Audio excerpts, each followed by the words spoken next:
Olá, assombrados! Eu sou Ana Paula e vou contar vários relatos para vocês nesta coletânea de relatos de hoje. E aí, tudo bem? Eu espero que esteja tudo bem. Já vou pedindo para você deixar o like no vídeo. Gosta do canal, curte os relatos, curte a coletânea de relatos, então deixa o seu like, tá bom? Não se esqueça também de dar aquela passadinha na nossa loja virtual, a lojaassombrada.com.br. Lembrando que tem caixa assombrada disponível do mês de agosto com o tema bruxas. Vou mostrar aqui 2 itens que vem nessa caixa, tá? Não perca. Olha só, um dos itens é este lindo incensário, tá vendo, ó? De vidro, ele é de vidro azul marinho com esses desenhos aqui de lua, sol, estrelas em dourado. O incenso fica aqui deitadinho, queima, cai aqui bonitinho, lindo, lindo. Esse daqui é meu. E mais um item que é aquele companheiro de toda bruxa, que é o gatinho preto, mas aqui ele vai vir em forma de caneca. Ai, que coisa fofa, gente. Olha só essa caneca aqui com detalhes ainda em dourado também, aqui na canequinha do gatinho preto, para você tomar o seu chá, sua poção de bruxa com o seu familiar aí, o gatinho preto, tá bom? Esses são 2 dos itens que vão na caixa assombrada do mês de agosto com o tema bruxas, tá bom? Belezinha? Garante a sua lá. E bora pros relatos de hoje. O primeiro é este daqui. Lembrando que todos os nomes estão trocados de todos os relatos. Primeiro, Mistérios da Minha Família. É um moço que nos conta. Olá, Ana. Estou aqui para compartilhar o meu relato, envolto de mistérios. Começo, então, a contar a história que se iniciou em 2017, quando eu tinha apenas 12 anos. A minha família nunca foi marcada por uma aura muito positiva, não, exceto pela minha querida avó. Ela trazia consigo segredos relacionados à sua antiga religião. Eu, por minha vez, era sempre fascinado pelas coisas que pertenciam à minha avó, especialmente um misterioso porta-joias repleto de conchas e colares de golfinhos. Um desses colares, em especial, chamou minha atenção. Ao movê-lo para um lado, os golfinhos desapareciam, e ao direcioná-lo para outro, eles retornavam. Esse objeto tornou-se meu desde os meus 12 anos, quando ganhei de presente. Entretanto, acontecimentos sobrenaturais e inquietantes passaram a permear a minha existência a partir dessa data. Na quietude das noites, vislumbrei figuras enigmáticas. Uma mulher trajando vestes vermelhas deslizava misteriosamente em direção ao meu quarto. Um homem com vestes brancas e chapéu idêntico também cruzava o meu caminho. Havia ainda um índio, de aspecto ancestral, no jardim, além de um menino chamado Joãozinho. Todos eles me saudavam com um enigmático axé, deixando-me perplexo e confuso. Eu não conseguia compreender o significado dessas aparições, chegando a questionar a minha própria sanidade. À medida que o tempo passava, acabei descobrindo um pouco mais sobre a antiga religião da minha avó. Entretanto, a compreensão plena desses acontecimentos sombrios continuava escapando da minha mente.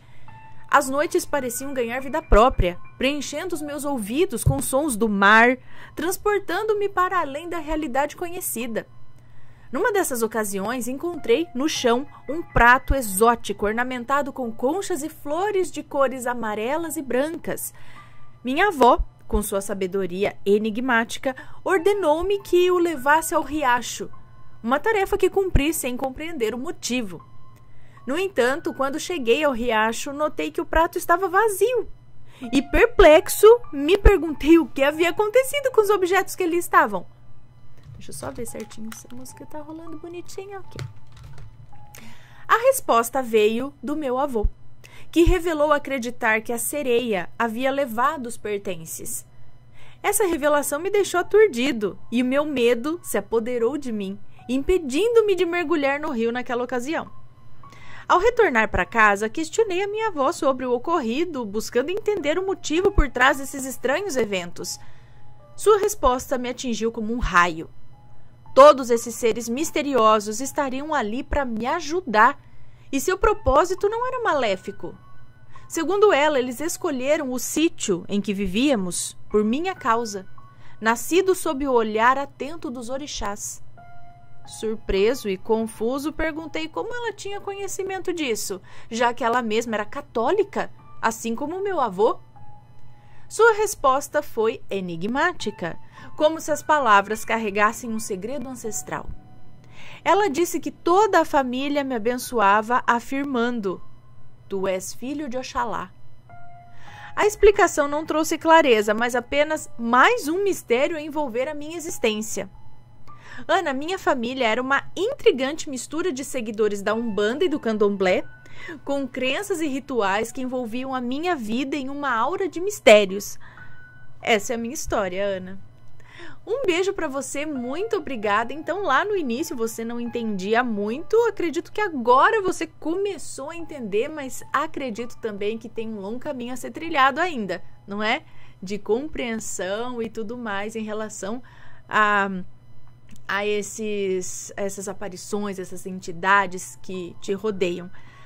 Porque se em 2017 você tinha 12, você ainda é novinho, né? Ainda é novo. Bora pro próximo relato. O espírito no terreno. É um moço também que nos conta. Olá, Ana e assombrados, o meu nome é Fulano. E finalmente estou aqui para compartilhar com vocês um dos maiores traumas que vivi na infância. Meu primeiro encontro com o sobrenatural. Essa experiência deixou marcas profundas e demorei muito para superá-las, pois não sabia como lidar com situações desse tipo. Mas vamos então para o acontecido. O começo de tudo. Em 2016, eu tinha cerca de 8 anos de idade e morava em uma fazenda aqui perto, mas devido à falência do local, após o falecimento do dono, tivemos que nos mudar. Meus pais decidiram construir a nossa nova casa em uma comunidade rural, já que eles preferem a calmaria do interior em vez da agitação da cidade grande. Assim começamos a construção e, com o passar dos meses, a nossa nova casa estava quase pronta. Infelizmente, fomos forçados a nos mudar antes de terminar as pinturas e os detalhes finais, devido à pressão para deixar a fazenda. Mas tudo correu bem e minha mãe continuou a terminar a casa aos poucos, mesmo depois de já estarmos morando lá. Agora vamos ao ocorrido. Morando em um pequeno interior com poucas pessoas na época, hoje quase uma cidadezinha pequena, a minha família e eu éramos os únicos moradores da última rua. Praticamente deserta era aquela rua. Lá só havia terrenos vazios e muito mato ao redor, exceto por um campo de futebol em frente à nossa casa e um posto de saúde ali próximo. A rua era escura, sem postes, e as estradas de terra a tornavam ainda mais assustadora. Costumávamos visitar a casa da minha tia na primeira rua para conversar com os meus tios, usar a internet e ficar mais próximo de outras pessoas, né? Era sempre à noite, o momento em que tínhamos tempo. Em uma dessas noites, por volta das 7 horas, mais ou menos, jantamos e nos preparamos para ir para a casa da minha tia. A noite estava escura, mas a lua cheia e o farol da moto clareavam as ruas um pouco. Íamos na moto da família e eu, sendo criança, costumava ir no tanque. No tanque da moto na frente, né? Quem nunca? Ao retornar para casa após as 10 horas da noite, a minha prima Bruna decidiu dormir lá conosco. Apertados na moto, voltou acho que todo mundo junto. Quando passávamos por um terreno com uma casa em construção e muito mato ao redor, algo estranho aconteceu. Eu senti uma energia pesada e uma sensação ruim. Olhei para o terreno e a poucos metros de nós eu vi uma figura feminina, alta, de vestido branco, sujo de alguma coisa que parecia sangue e poeira. Ela tinha cabelos pretos e assanhados, lembrando até a aparência do personagem Samara do filme O Chamado. A clássica. Seu sorriso me aterrorizou e um líquido vermelho escorria de sua boca.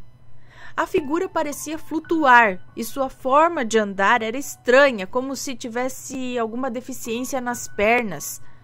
Eu compartilhei o que via com os outros, mas ninguém mais viu aquilo.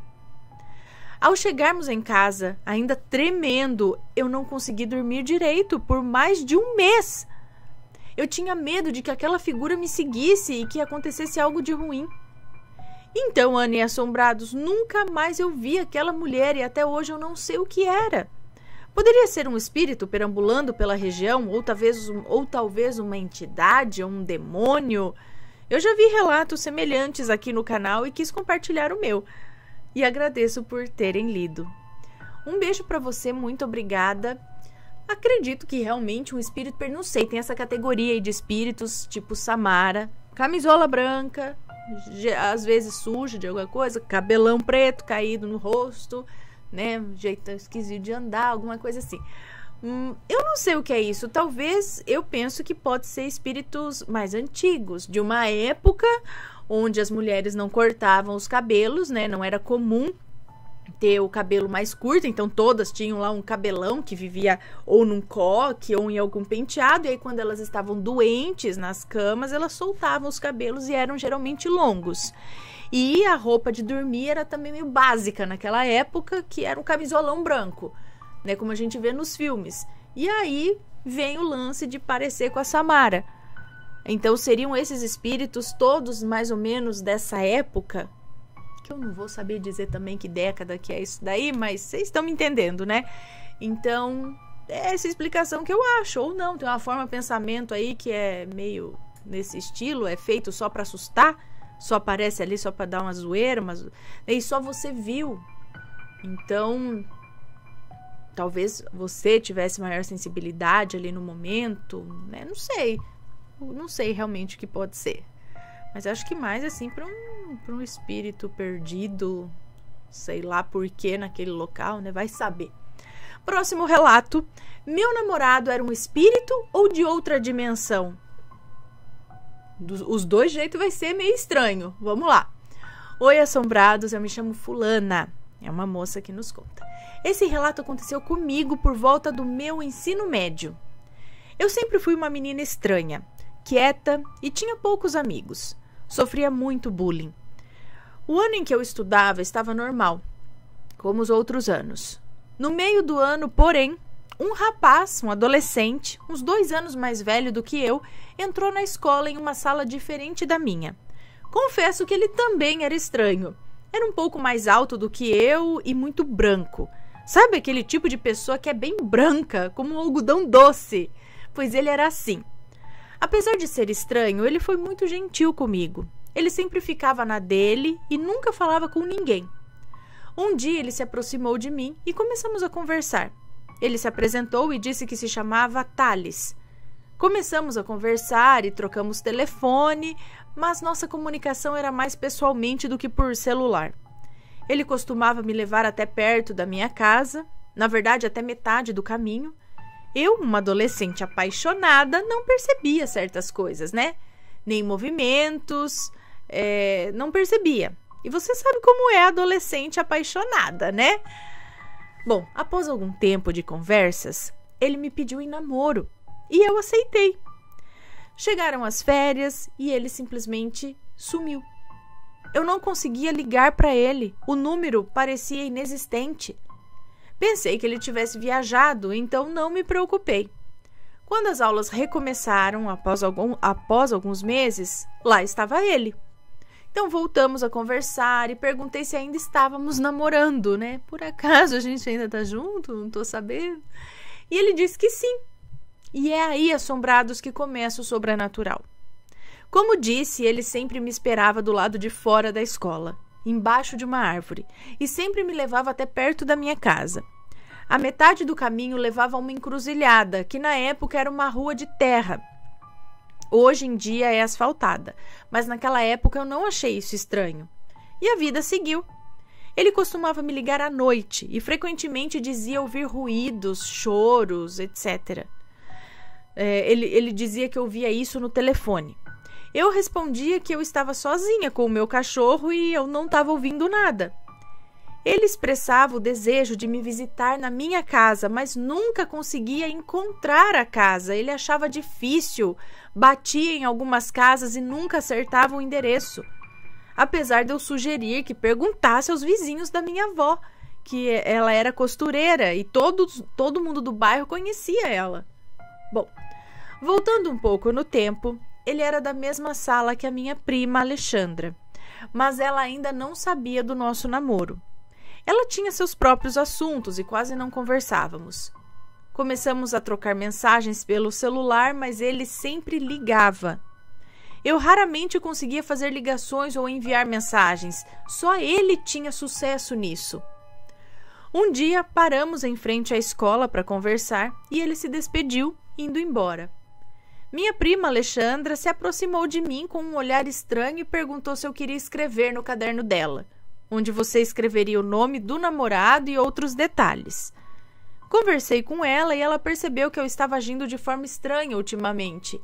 E ela me disse que há meses vinha notando que eu estava falando sozinha, rindo e fazendo gestos como se estivesse segurando na mão de alguém. Confesso que eu fiquei com medo, mas eu não liguei, pensando que todos falam sozinhos, né? Mas ela enfatizou que isso estava ocorrendo com muita frequência. Eu expliquei que estava sempre com o Thales, o meu namorado. Ela se surpreendeu, pois nunca me viu com ninguém, sempre sozinha. Eu insisti que ele já... que ele já acenara para ela diversas vezes, mas ela negou ter visto qualquer pessoa comigo. Nesse momento, as peças começaram a se encaixar. Foi como se uma névoa tivesse se dissipado dos meus olhos. Comecei a relatar toda a história a ela desde o começo. Ela ficou atônita e comentou que nunca existiu um Thales em sua sala, nem em nenhuma outra turma. Ela era popular, sabe? Conhecia todo mundo na escola. Após ela me falar isso, lembrei de um episódio em que jogavam o meu celular e ele tentou pegá-lo, mas não conseguiu. Na época eu não achei nada de estranho. Após contar tudo para minha prima, os sonhos com o Thales diminuíram, mas nunca mais o vi. Apesar de tudo, quando estava com ele, eu tinha uma sensação boa. Eu não acredito que fosse uma pessoa ou um espírito ruim, pois consigo enxergar e ouvir, eu sou médium. Hoje em dia me afastei disso, mas enfim, tenho mais controle. Talvez seja por isso que essa entidade se aproximou de mim. Enfim, assombrados, esse é o meu relato, espero que tenham gostado. Um beijo pra você, obrigada. E aí, gente, será que ele era um espírito? Ele era tipo um amigo imaginário, no caso um namorado imaginário, entre aspas? Ou será que ele era de outra dimensão ou ele tava dando migué? Tá, se ele fosse um cara dando migué nela, né, falando assim, ai, nossa, eu queria tanto ir na tua casa, mas eu não acho o endereço, acredita, já bati, não sei o que acontece, não acho. Ah, tá dando migué porque não quer ir. Mas aí a prima dela fala que nunca teve nenhum cara desse na sala dela, nunca viu ela conversando com ninguém, pelo contrário, conversando sozinha, aí o negócio já muda de figura. Aí já é esquisito. Então, assim como algumas crianças têm amigos imaginários, entre aspas, porque eu não acredito que é, né? Eu acredito que a maioria dos casos não é imaginário, assim, um espírito, alguma coisa que vem. Será que por ela se sentir sozinha, estranha, sofrer bullying, algum espírito ou alguém de outra dimensão, sei lá, tenha vindo para trazer um pouco de alegria, trazer, né, uma companhia a ela? E aí foi por isso que ele veio ou não? Juntou aí duas dimensões, ele passando para cá, ela passando para lá, aquela coisa esquisita, são de dimensões diferentes ou ele é um espírito mesmo? O que vocês acham? Deixa a opinião de vocês, quem entende melhor dessas coisas aí, fala aí. E se já aconteceu algo parecido com você, também conta o seu relato. A gente quer saber, né, assombrados? Próximo relato. Meu relato sobrenatural. E olha só, é um moço que nos conta também. Estamos tendo vários rapazes contando os seus relatos aqui, o que é raro assim, né? A gente tem mais mulheres contando suas histórias. Mas vamos lá. Oi, Ana, meu nome é fulano. O relato que vou compartilhar ocorreu com a ex-mulher do meu tio, quando eles ainda estavam juntos. Era uma manhã de segunda-feira, tudo seguia normal. Estávamos no período da pandemia e meu irmão estava tendo aulas online de manhã e eu estava ajudando. A casa do meu tio ficava em frente ao local onde estávamos estudando. Por volta das 9h30 da manhã, o meu tio saiu correndo em direção à casa da vizinha.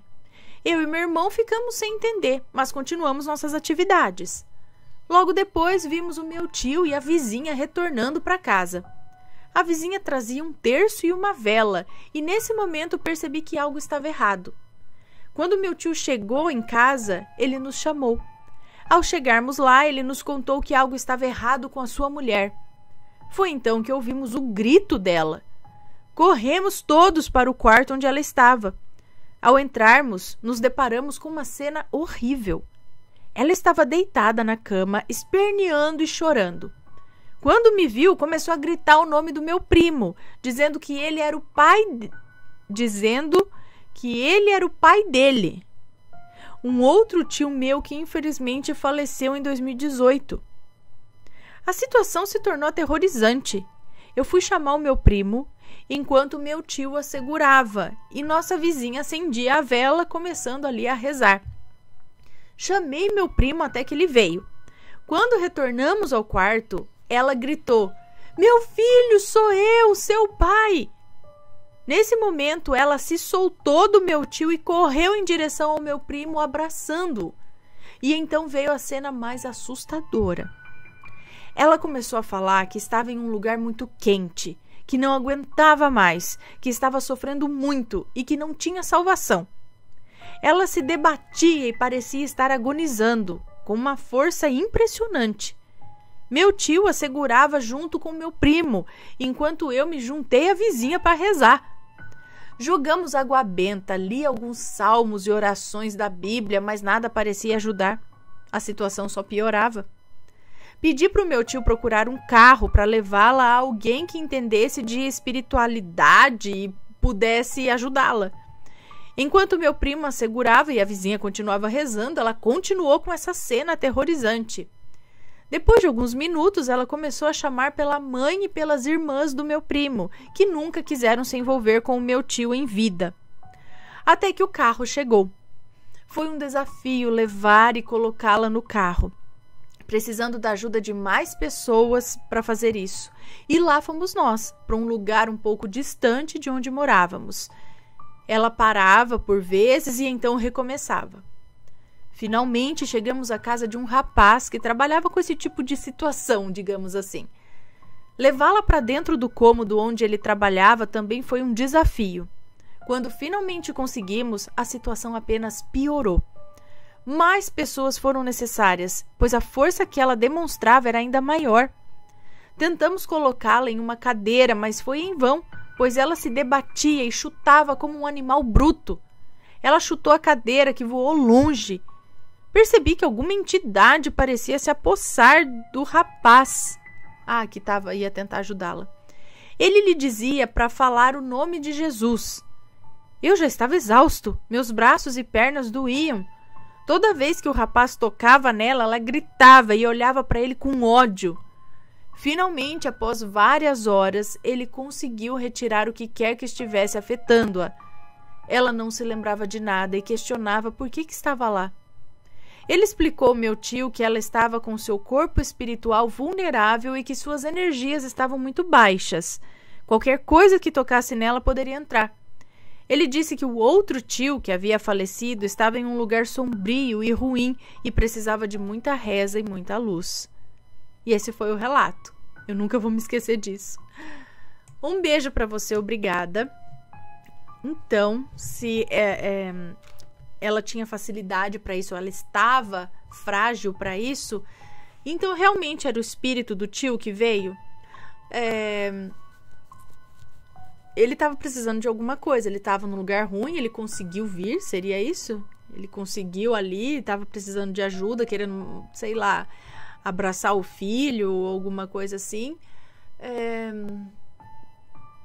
Eu não sei como funciona, né? Tem aí cada religião vai ter uma abordagem, mas acho que é interessante, lógico, né?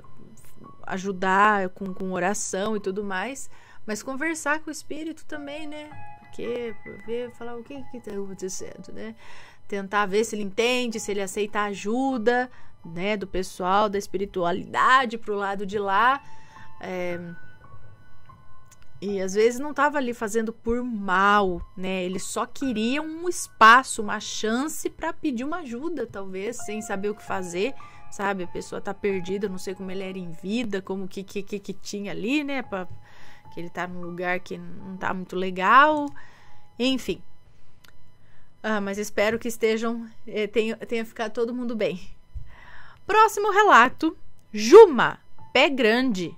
É uma moça que nos conta. Bom, esse relato é do meu primo, ela diz aqui. Bom, no sítio estavam meu avô, meu tio e sua esposa, minha tia, né? E o seu casal de filhos. Um dia, o meu primo decidiu pescar com uma linha comprida, que consiste em colocar um pedaço de peixe no anzol com linha e jogar no rio.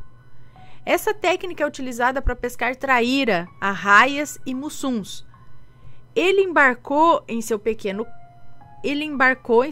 casco, que é uma pequena canoa, e atravessou um pequeno igarapé que temos ali ao lado do sítio. Atravessou para um terreno sem vizinhos, apenas mata, uma espécie de ilha. O igarapé é estreito, com cerca de 15 a 20 metros de largura. Ao chegar na ilha, ele amarrou seu casco, né, que é aquele bote, jogou o seu anzol na água e fixou a linha num galho de forquilha que enfiou ali no chão.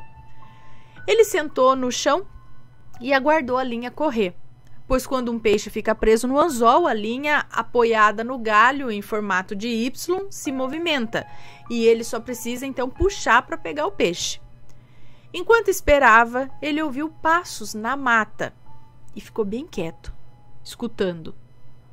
Os passos vinham de árvores finas do igapó quebrando. Ao se virar na direção do barulho, ele viu algo como 2 pássaros pretos brigando. Mas ao ajustar a visão, percebeu que eram 2 mãos pretas enormes, quebrando as pontas dos galhos como se estivesse quebrando um espeto de churrasco.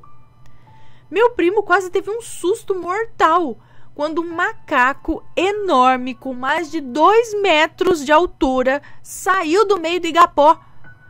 Ele descreve o macaco como tendo o abdômen trincado, como um casco de tartaruga, todo dividido. Bombado. Aterrorizado, ele subiu em uma árvore, de onde tirou o seu boné e camisa brancos e jogou na beira do rio. Para não ser identificado, é isso? Para ficar um pouco mais camuflado na árvore, porque a roupa branca acho que ia aparecer. Seria isso? De cima da árvore, ele viu o ser farejando com o rosto voltado para cima, assim, como se estivesse sentindo o seu cheiro. Nesse momento, a sua irmã mais nova o viu na árvore e começou a gritar: "Fulano, o que você tá fazendo aí em cima, fulano?" Tipo, louco! Meu primo fez gesto de silêncio, indicando que ela não deveria chamar atenção. Sua irmã continuou a gritar por ele, o que chamou a atenção da esposa do meu tio, que morava ao lado do igarapé. Ela viu meu primo gesticulando e chamou meu tio, dizendo: "Fulanildo, vai rapidamente ver o que aconteceu com o fulano, tem alguma coisa errada." O ser macaco entrou na mata e retornou pelo mesmo caminho que havia aberto. Meu tio Fulanildo pegou a canoa, atravessou e viu meu primo descendo da árvore muito assustado. Ele enrolou sua linha de pesca e disse: "Vamos embora, tio, vamos embora." Quando chegaram em casa, ele relatou o que aconteceu. Alguns dias depois, um vizinho da comunidade, antes do nosso sítio, veio nos contar algo que ele viu em nosso terreno. Ele disse que foi caçar na parte de trás do nosso terreno, remando pelo mesmo igarapé, porém um pouco mais distante. Ele viu um grande macaco preto com mais de 2 metros de altura. O macaco farejava como se sentisse o seu cheiro. Esse ser entrou na água e nadou até o terreno ao lado do nosso, onde o meu primo o havia visto. Todos em casa ficaram assustados ao ouvirem isso e contaram que o meu primo havia visto a mesma criatura. Minha avó, minha irmã mais velha, minha prima mais velha, o meu tio caçula e eu estávamos na capital nessa época. Ouvimos o relato. Em novembro deste ano, quando retornamos ao sítio, a minha prima e eu pedimos para o nosso tio Fulanildo nos levar para ver a trilha que o Juma deixou na mata. A trilha ainda estava lá, com o mato amassado e os galhos do igapó quebrados, a cerca de 2 metros de altura. Parece que marcou todo o caminho que fez. Esse lugar ficou conhecido como a Ilha do Juma, e todos na região conhecem esse fato. Deve ser uma espécie de macaco muito antiga e rara. Nossa floresta é vasta e há muito que ainda não conhecemos. Gente, então, seria o tal do pé grande, dessas coisas, assim, porque... Mas, sim, né? Tem vários relatos de avistamentos, assim, não só aqui, né? Tem vários... Cada lugar eles dão um nome. É o pé grande, é o abominável homem das neves, oh, meu Deus, fugiu o nome. Enfim... E temos relatos aqui de... Mas eles são... Fala macaco, mas ele tem uma atitude, uma postura quase humana, né? Então... Yeti? Ai, me fugiu agora. Só vem pé grande na cabeça agora, né? Então, tem uns relatos muito interessantes desses seres aqui no canal. Mas, gente... Se eles realmente vivem, eles são muito furtivos. É furtivo que fala? Eles são muito... Se escondem muito bem, né? Para ser visto só uma ocasião ou outra. E devem ser realmente raros. Mas se eles acasalam, se eles têm uma família... Eles têm controle também, porque senão o bicho vai pra cá, pra lá e acasala e nasce um, nasce outro, encontra outro, cruza de novo e nasce, vai aumentando, né? E os avistamentos, consequentemente, também. Agora parece que é muito raro isso. Será que eles... Eu não sei. E será que é de outra dimensão? Será que eles entram nos buracos na terra e saem? O que será que é isso, gente? A gente já viu uns relatos aqui de umas teorias da conspiração que fizeram geneticamente modificados, uns lances, enfim, sei lá, gente. Se alguém mais aí já viu, conta pra gente. Próximo e último relato desta coletânea de hoje é este daqui. Quem era aquela moça? E é um moço que nos conta também. Oi, Ana e assombrados, eu gostaria de compartilhar o meu primeiro relato, que ocorreu comigo e um primo de 2º grau. Espero que gostem, então vamos lá. Em meados de 2015, em um sábado, os meus tios tiveram a ideia de reunir toda a família para um almoço. A princípio, pensamos que o almoço aconteceria na casa dos meus tios, mas eles optaram por não realizar lá devido a reformas em andamento. Sugerimos então alugar uma chácara próxima ao nosso bairro. Chegou o dia do almoço, chamamos um táxi e logo chegamos lá. O local era encantador, com um enorme jardim e uma floresta circundando a casa. Enquanto os homens preparavam o churrasco e conversavam na varanda, as mulheres estavam na cozinha preparando o almoço. Eu estava na varanda com os homens, mas o som alto me incomodou. Então convidei minhas primas para conhecerem a casa. Ao entrar na casa, comecei a sentir um ar estranho, como se tudo perdesse a cor, e uma dor de cabeça latejante. Decidi sair para pegar um ar. Achava que era apenas a minha imaginação, sabe? Sei lá. Durante o almoço, cumprimentei todos os parentes e decidi descansar em um quarto no 2º andar da casa. Ao subir as escadas, tive uma sensação desagradável, semelhante à que senti ao entrar na casa, porém intensificada. As paredes do quarto estavam marcadas com símbolos estranhos e desgastadas. A casa tinha agora uma aura verdadeiramente bizarra, mas eu não liguei para isso. Entrei em um quarto, fechei a porta, me deitei em uma rede e comecei a balançar. Depois de cerca de 30 minutos, ainda estava acordado, e levei mais uns 50 minutos para me sentir relaxado e finalmente fechar os olhos. Então, senti algo empurrando a rede com tanta força que o meu corpo se ergueu automaticamente. Assustado, tentei entender o que acontecera.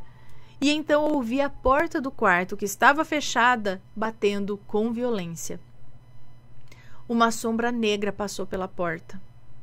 Ana, saí correndo em direção ao quarto onde estava o bebê, verificando se ele estava bem. Lá me deparei com uma mulher, jovem, de olhos negros, vestindo roupas antigas e rasgadas, balançando o bebê na rede. Quando ela percebeu a minha presença, fez um gesto de shh. Eu fiquei paralisado por um momento e quando recuperei a compostura, soltei um grito alto que me deixou rouco por dias. A mulher se assustou e correu para trás de um antigo guarda-roupas na sala. Todos vieram correndo para o quarto para entender o motivo do meu grito. Eu contei tudo e todos acreditaram em mim. Depois disso, não permanecemos muito tempo na casa e logo fomos embora. Até hoje nos perguntamos sobre a identidade da mulher misteriosa e o que ela queria com o bebê. Mas peraí, eu só não entendi um negócio aqui. As paredes tinham símbolos? Deixa eu só entender.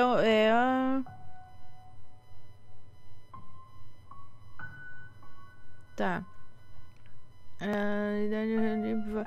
Foi um lugar que eles alugaram, é isso? Passamos o almoço, eu acontecia na casa dos meus tios, estavam em reforma, alugar uma chácara.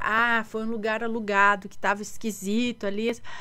Então esse espírito vai ver que alguma coisa atrelada a esse lugar aí, talvez uma mãe que tenha perdido o bebê e a hora que ela vê ali um bebê, ela se acha que é dela, né? Fica nessa confusão aí do lado de lá.